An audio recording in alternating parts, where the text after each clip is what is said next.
Peter Rose, Longwood Currency Trading. Good morning. It's a beautiful, well, late spring, almost getting on summer here. It's mid-May of 2022. And the last trade that you make of the day could be the last trade that you ever make. Sip of coffee before we get into that. So this is sort of a follow-up video to the last two that I've made. I did one, the last one that I did was increasing your position size requires staging. And the one before that was where I discussed the $6,200 gain that I had made as I increased the size of my position that I was taking. And so what does that have to do with the last trade of the day? Well, let me tell you. I'm taking a little bit of experience from both of those last two videos and applying it to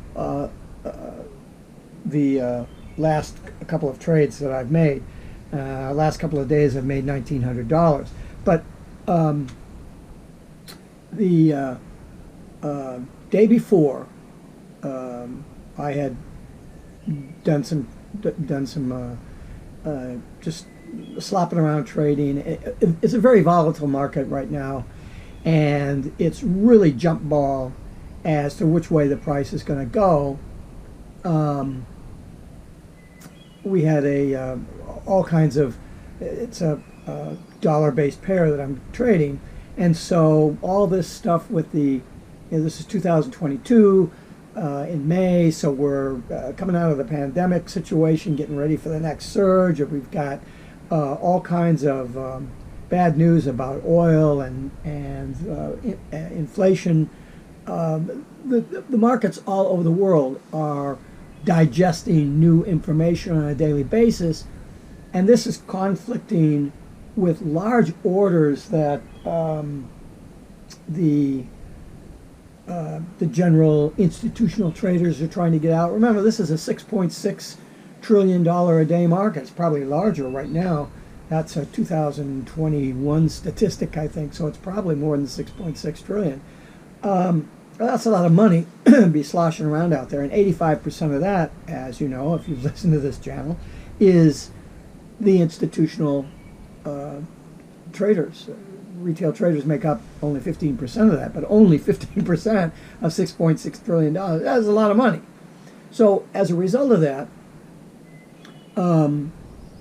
with the news and people following the news and all the misinformation that the retail traders have, just out there sloshing stuff around, and so that's not only what creates some of the volatility, because the institutional traders are taking advantage of that volatility, but it creates a feeding frenzy, and therefore you get these spikes.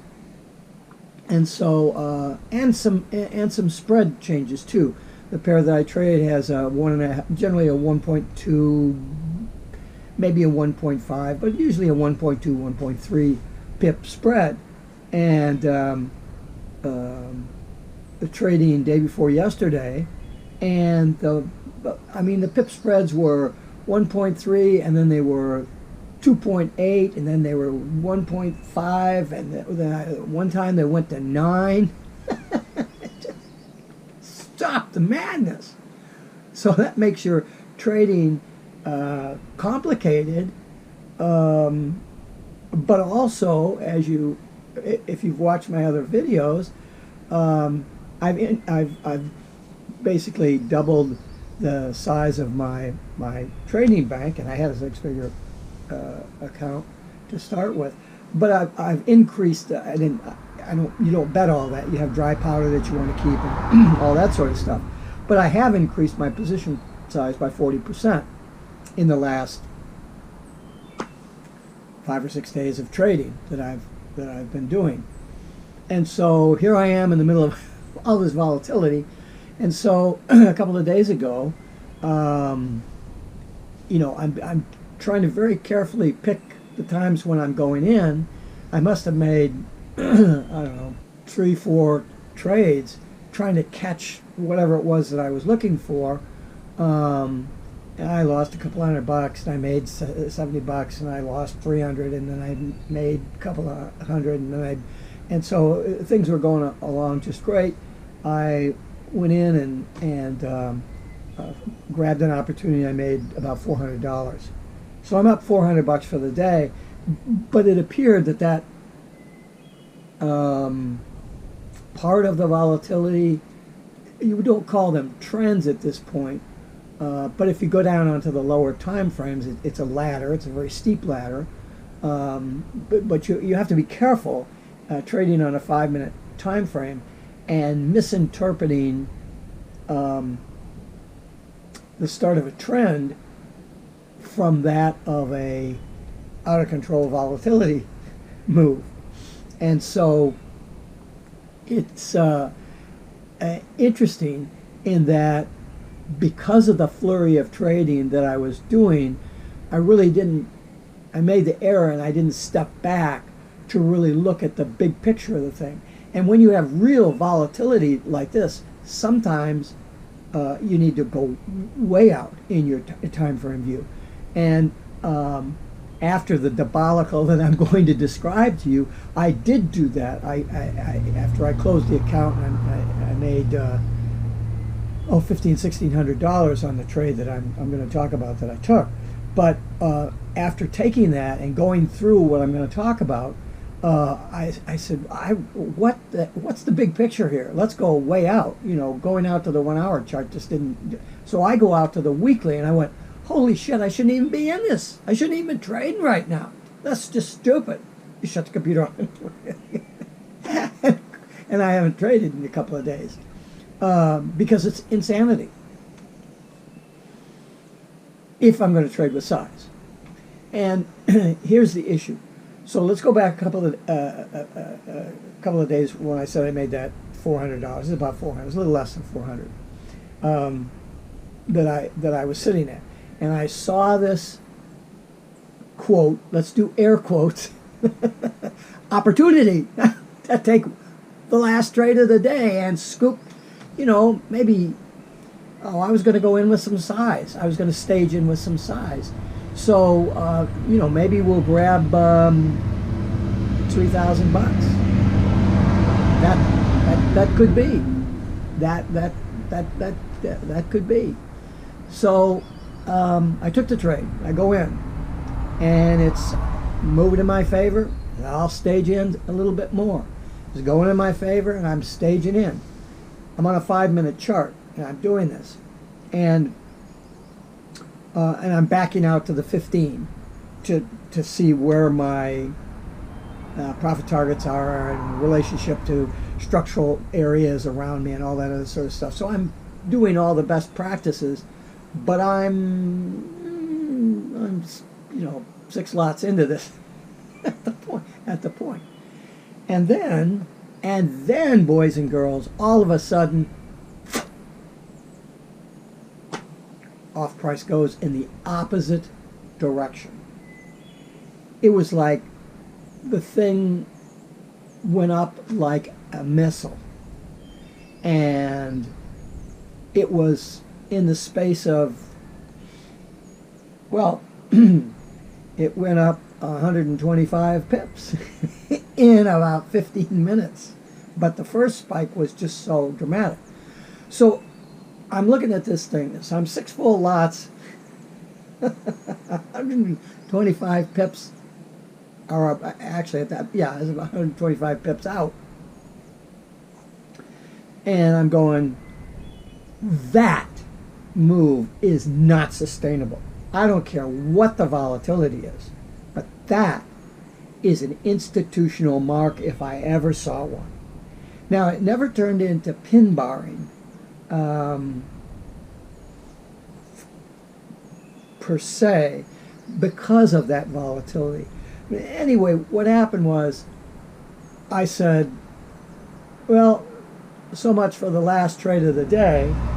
I'm just gonna have to ride a carry trade with it, and I'm not gonna put a stop on it. It's gonna go where it's gonna go, because I had enough of a bank that could withstand. I could withstand another 100, 200 pip adverse move. But again, and this is an experience thing, and it's a very intuitive thing, I wasn't going to lose my position. And so I said, okay, if I've got to take this hit as a percentage of my overall bank, even the increased size, it's going to be a substantial hit, but not an unrecoverable event based on my win-to-loss ratio and all the rest of the stuff. Now, boys and girls, I don't want you to start thinking that you're going to do your 3 mini lots this way or trading your 3 full lots and you're going to get out of shit like this, because you're not. You're going to implode. And if I'm not careful, particularly in this last trade of the day thing, on the size that I'm trading, I'm going to get stuck with one of these really big days. So all of the, because I understand the law of large numbers and the statistics and probability of trading very well, because I've got a degree in physics and almost a minor in math, and software engineer for 33 years and real estate investment for 40. I've been through my resume vitae here. I've got the background to be able to justify for me that particular kind of exposure and potential disaster. You don't.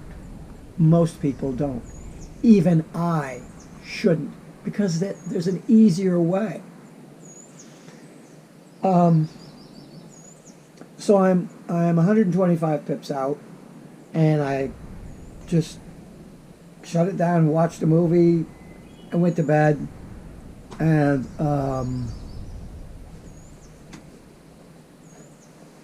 woke up in the morning. The thing had sort of stabilized and was starting to come back down. So maybe this was the break. Maybe that volatility is still going to be there, and it'll start to. Maybe it's got some more to go, but maybe this is the top end of it. So because it's moving in my direction, because I'm willing to undergo a more negative upward movement, I'm going to change my average value of the position of the trade by staging in another couple of lots. It continued to go in my favor. I staged in a couple of more lots, and then it started to go against me. Okay, I'm out of here. We're just going to sit with it overnight. So I got up in the middle of the night for the London Open to see how things were going, and price was chattering about where I had left off the night before. And I thought, and I had a $3,000 profit target on this particular trade. And I thought, you know what? I'm going to change where that profit target is. I'm not comfortable, based on this volatility, whether the volatility will totally retract from that 125 pip upward movement and come down far enough to actually get to my profit target, which when I go out to the longer time frames, I went out to a 4-hour,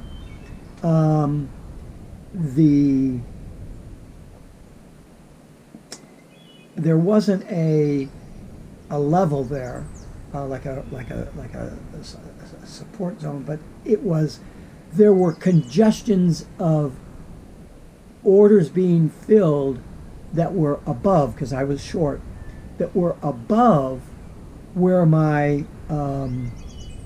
profit target was for a $3,000 gain. And I thought, that's not good. I'm going to cut my profit target in half and go to 1,500 instead of 3,000, because I don't trust that when price continues my thought of a downward movement, I don't know that in the foreseeable future that it's going to get through that cluster of orders and make it to that $3,000. So I'm going to come up. I'm going to bring my order closer. So even though my average trade improved, so that $3,000 profit target would have been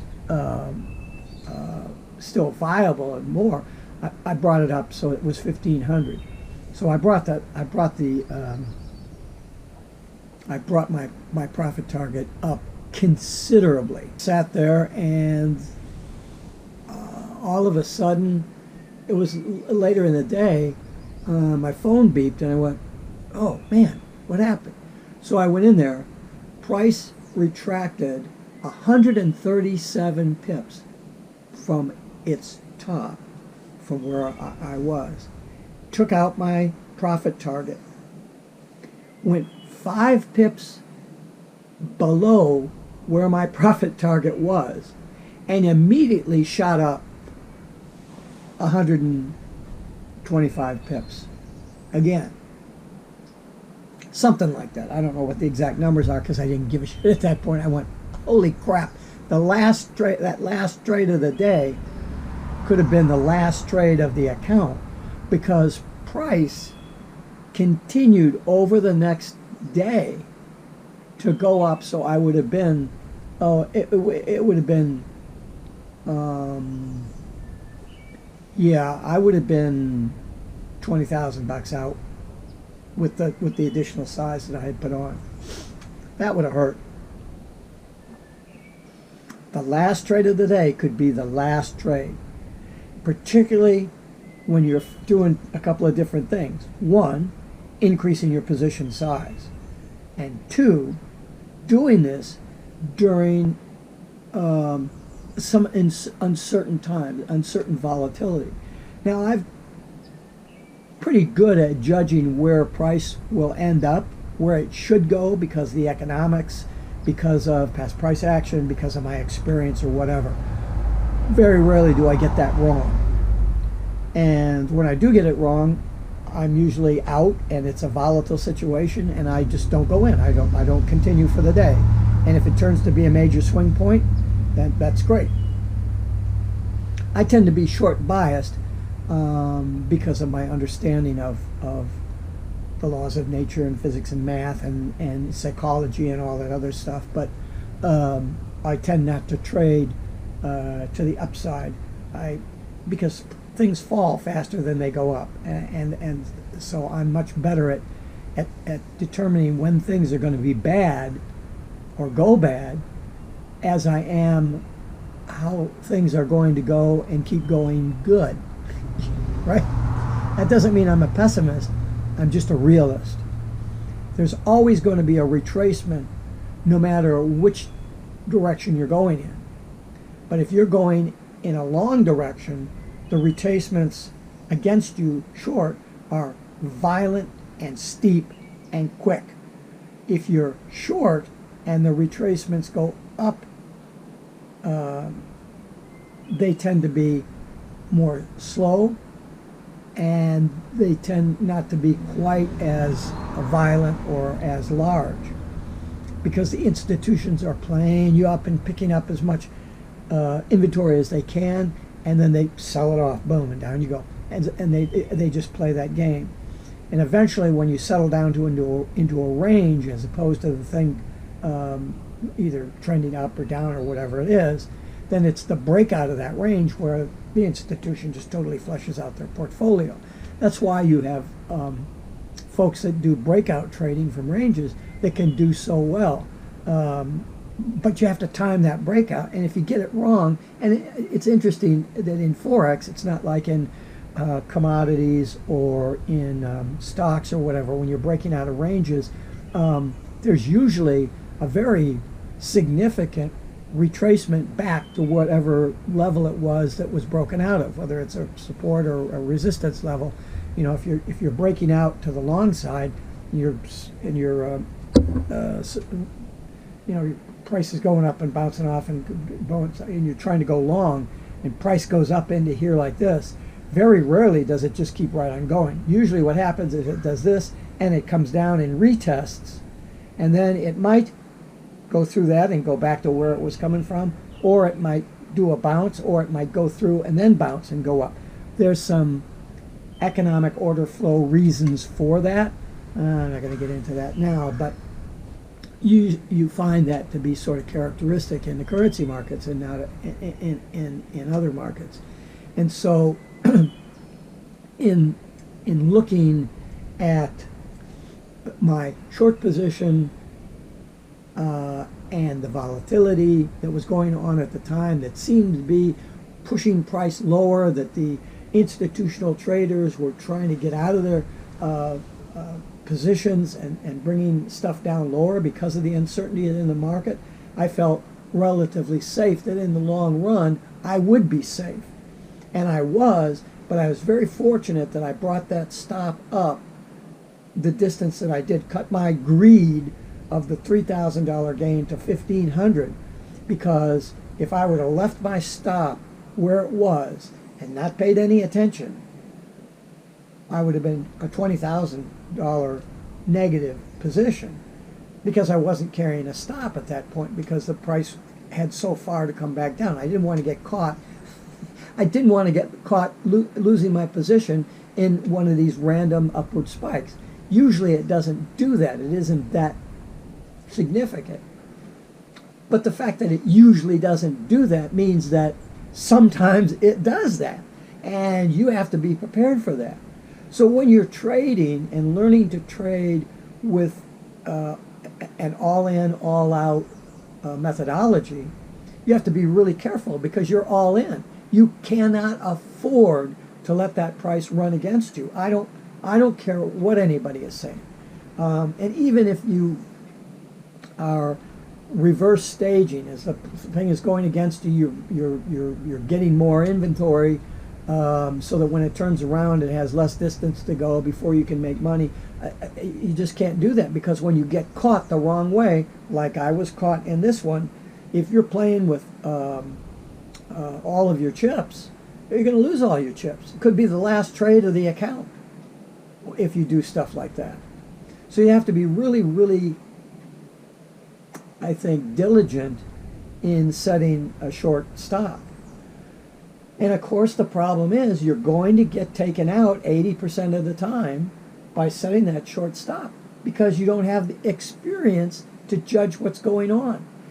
If you constantly get stopped out with a short stop, it means that you don't have the experience. Why would you want to set your stop at a faraway point? Just to prove your ignorance?